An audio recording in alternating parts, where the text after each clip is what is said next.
Existe um momento na vida de todo homem em que o mundo para de sugerir e começa a exigir a sua rendição. Winston Churchill conheceu esse frio em maio de 1940. Ele olhou para o mapa e viu a Europa pintada de preto. Seus aliados haviam caído. Seus generais sussurravam sobre termos de paz e a manada política em Londres o chamava de imprudente. Ele estava sozinho no tabuleiro contra a maior máquina de guerra que o mundo já vira. A maioria teria buscado o conforto de um acordo. Churchill buscou a imortalidade da resistência. Se hoje você se sente cercado, se o seu exílio parece não ter fim, e se a pressão para você se conformar está esmagando suas costelas, entenda, você está no seu momento Churchill. O isolamento não é o fim da sua história, é o início da sua lenda. O mundo não ataca os fracos, ele ataca aqueles cujo brilho cega a mediocridade alheia. Neste vídeo, eu vou te mostrar como Churchill usou o ódio de seus inimigos e a solidão do seu cargo para forjar a vitória mais improvável da história. Vamos parar de lamentar a falta de apoio e começar a celebrar a liberdade de não precisar de ninguém. Se você quer ser compreendido, vá para um grupo de terapia. Mas se você quer vencer quando todos apostam na sua queda, prepare-se. O não que você diz hoje é o alicerce do império que você construirá amanhã. Imagine o cenário. Londres, década de 1930. Winston Churchill não era o herói de guerra que conhecemos. Ele era um pária político. Um homem cujo nome provocava revirar de olhos nos corredores do parlamento. Ele estava no que os historiadores chamam de os anos de deserto. Afastado do poder, rotulado como irrelevante e visto como uma relíquia do passado. A maioria dos homens teria aceitado a derrota, se aposentado com uma pensão medíocre e morrido na obscuridade. Mas Churchill entendeu algo que você precisa aprender agora. O ostracismo não é uma cela de prisão, é um laboratório de guerra. Quando o mundo te vira as costas e te joga no deserto, ele comete um erro fatal. Ele para de te vigiar. Na solidão de sua casa em Chartwell, Churchill não estava lamentando a perda de seus privilégios. Ele estava construindo uma rede de inteligência privada. Enquanto os políticos de Londres se perdiam em coquetéis e diplomacia barata, Churchill recebia secretamente informantes, oficiais e espiões que lhe traziam a verdade sobre o rearmamento alemão que ninguém queria ouvir. Ele usou o isolamento para se tornar a única fonte de verdade em um mar de mentiras. Ele transformou o não do sistema em uma autonomia intelectual absoluta. Existe uma psicologia sombria e poderosa aqui. A manada te exclui para tentar diminuir sua relevância, mas ao fazer isso, ela te liberta da necessidade de agradar. Churchill usou esses anos para escrever milhões de palavras, ganhar sua própria fortuna e afiar sua retórica. Ele se tornou financeiramente e mentalmente independente do sistema que o rejeitou. Quando a crise inevitável chegou e o mundo entrou em chamas, ele era o único homem que não estava comprometido com os erros do passado. Ele não precisou pedir poder. O poder correu até ele porque ele era o único que tinha a estrutura necessária para suportar o peso da coroa. Se você está no seu deserto agora, entenda. Este é o momento de cortar os cordões umbilicais. Pare de olhar para o telefone esperando o convite da manada. Use esse silêncio para auditar suas falhas, acumular recursos e construir uma base de conhecimento que ninguém possa contestar. O exílio é o filtro de elite da vida. Ele elimina os fracos e tempera os fortes. Churchill entrou no deserto como um político decadente e saiu dele como o salvador da civilização ocidental. O seu isolamento é o seu campo de treinamento. Não saia dele até que você seja letal o suficiente para que o mundo não tenha outra escolha a não ser se ajoelhar diante da sua competência. A maior ilusão dos medíocres é acreditar que, Ao retirarem o seu título, eles retiram a sua voz. Eles acham que o poder emana do cargo, da cadeira ou do crachá. Churchill provou que o poder real emana da capacidade de colonizar a mente alheia através da narrativa. Durante os anos de isolamento, os guardiões do portão em Londres tentaram silenciá-lo. A mídia, controlada pelo governo que ele criticava, frequentemente o proibia de falar no rádio. O parlamento o tratava como um fantasma. O que ele fez? Em vez de implorar por 5 minutos no palanque deles, ele comprou a tinta e o papel. Churchill tornou-se o jornalista mais bem pago de sua época. Ele não escrevia apenas artigos. Ele disparava mísseis intelectuais no Evening Standard e no Daily Telegraph. Ele entendeu o que hoje chamamos de mídia própria, antes mesmo de o termo existir. Ele sabia que, se você possui a audiência, você possui o campo de batalha. Enquanto seus rivais estavam presos à burocracia das instituições, Churchill falava diretamente com o povo e com a elite global. Ele transformou sua casa em uma fábrica de ideias, produzindo biografias monumentais e análises geopolíticas que faziam o governo parecer amador. Ele não estava apenas se mantendo ocupado. Ele estava ocupando o território mental que os seus inimigos deixaram vago. A lição estratégica para você é brutal. Nunca dependa de um canal que você não controla. Se a sua relevância depende da permissão de um chefe, de um algoritmo ou de um grupo social, você não é um líder, você é um inquilino. Churchill foi o proprietário da sua própria verdade. Ele usou a escrita para construir uma aura de inevitabilidade. Quando a guerra finalmente estourou, o público não queria um político qualquer. Eles queriam o homem que, por 10 anos, foi a única voz lúcida nos jornais que eles liam todas as manhãs. Ele venceu a guerra da percepção muito antes de disparar o primeiro tiro. No mundo de hoje, o seu exílio é o momento perfeito para construir sua própria plataforma. Se te cortaram o microfone na empresa, escreva. Se te excluíram do círculo social, crie o seu próprio ecossistema de influência. Não seja um consumidor passivo da realidade alheia. Seja o arquiteto da sua própria narrativa. Informação é soberania. Churchill não esperou que a história o chamasse. Ele escreveu a história de tal forma que ela não teve outra escolha a não ser convocá-lo para o papel principal. O seu silêncio forçado é apenas o espaço necessário para você construir um megafone que ninguém consiga desligar. Maio de 1940. Winston Churchill finalmente alcança o cargo que perseguiu por toda a vida, mas ele não recebe as chaves de um palácio. Ele recebe as chaves de um necrotério. A França estava desmoronando. O exército britânico estava cercado em Dunkerque e a sombra da suástica cobria o mapa da Europa. Dentro do seu próprio gabinete, vozes razoáveis lideradas por Lord Halifax sussurravam sobre a necessidade de negociar, de buscar um acordo com o predador, de aceitar uma paz humilhante para evitar a aniquilação total. Aqui está a alquimia do desastre. A maioria dos líderes teria usado esse momento para gerenciar a derrota. Churchill usou para fabricar o destino.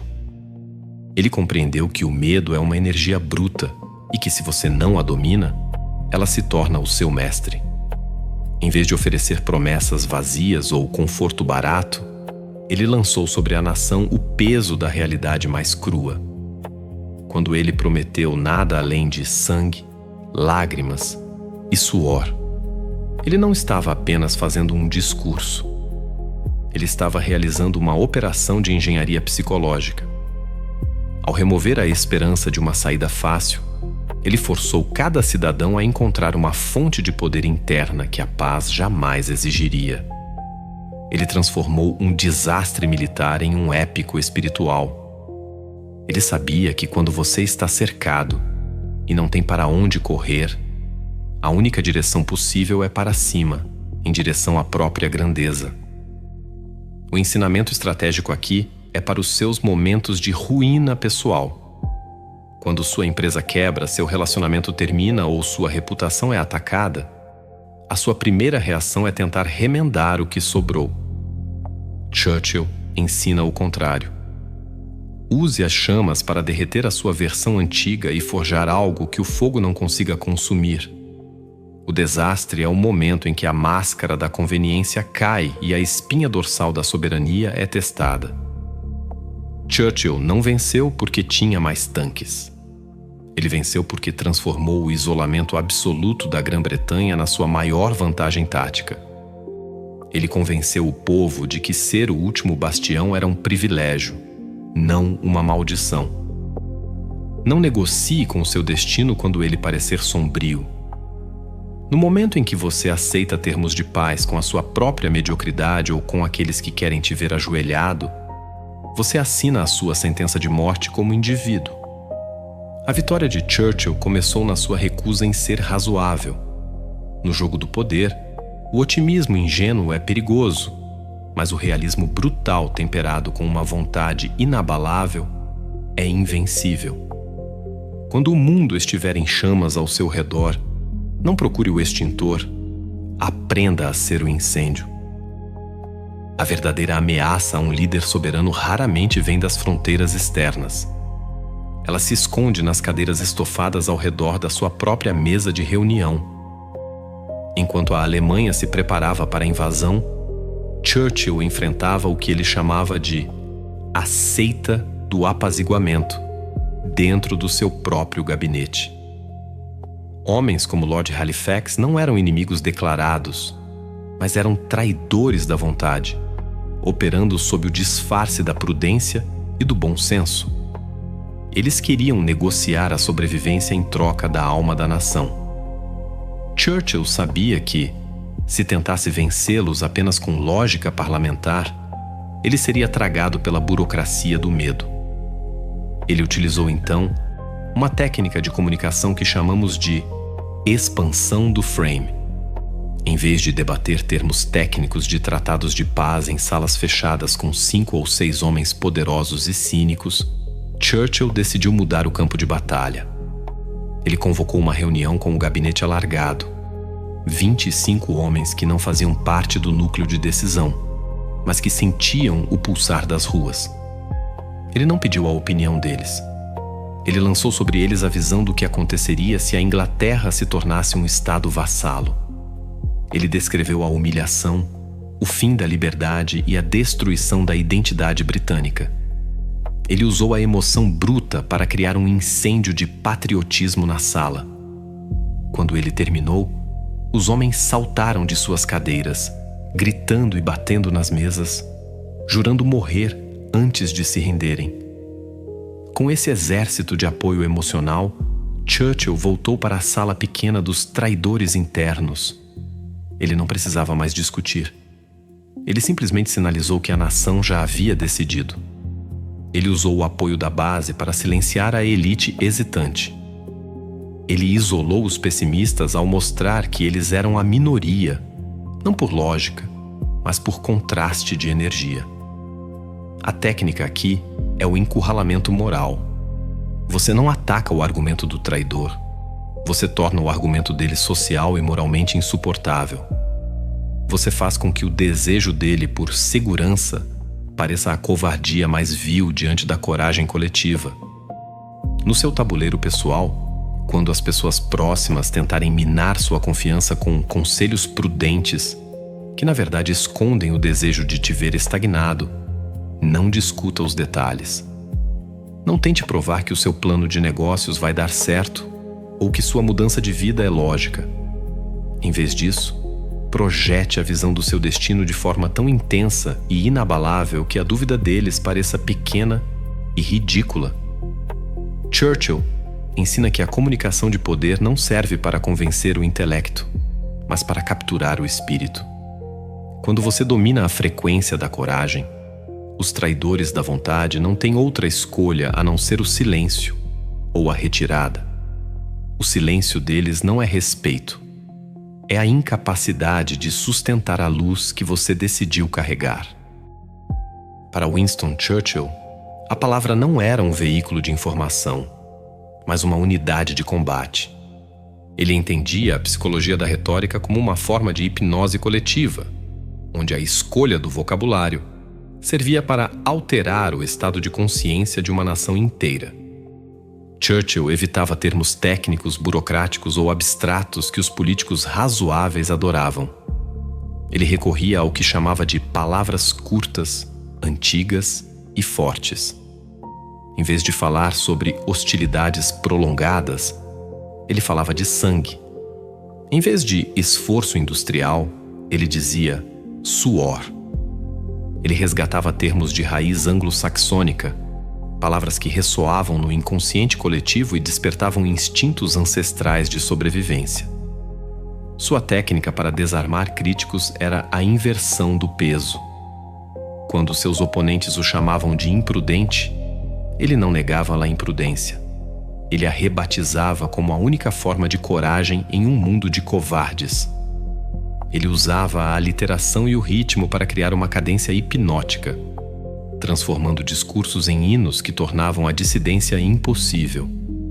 Se você discordasse de Churchill durante o auge da crise, você não estava apenas discordando de uma política, você estava se posicionando contra a própria essência da civilização.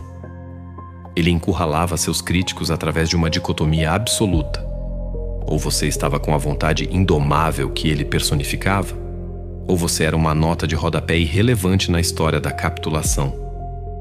No entanto, em 1945, meses após liderar o mundo contra a tirania e emergir como o salvador da Europa, Churchill foi brutalmente removido do cargo por meio de uma derrota eleitoral esmagadora.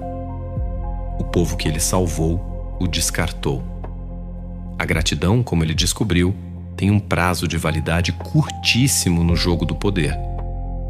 A maioria dos homens teria se tornado amarga, transformando o resto de seus dias em um lamento público sobre a ingratidão das massas. Mas a resposta de Churchill foi o golpe final da sua soberania. Ele encarou a derrota com uma frieza estratégica.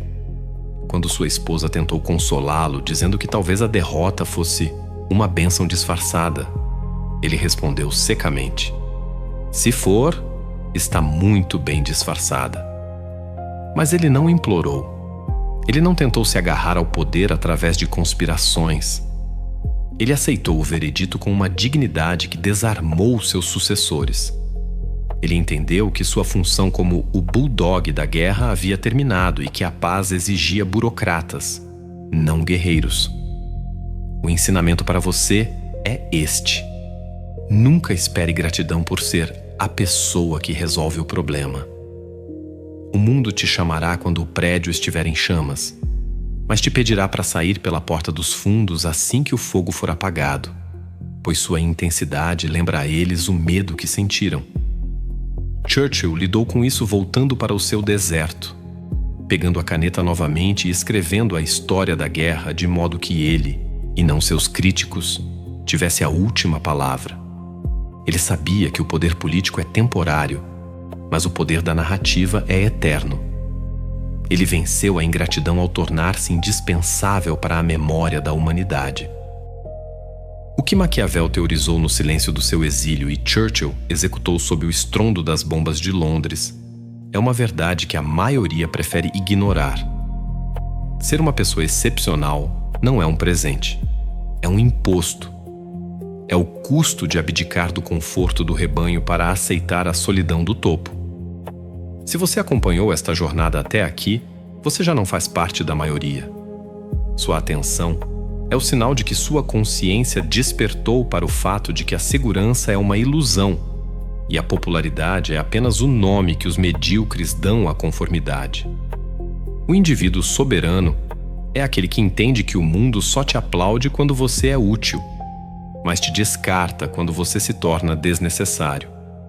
A ingratidão que Churchill sofreu e a tortura que Maquiavel suportou não foram acidentes de percurso.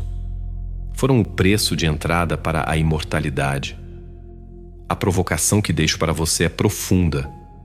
Até que ponto você está disposto a ser o vilão na história de pessoas pequenas para ser o herói da sua própria existência?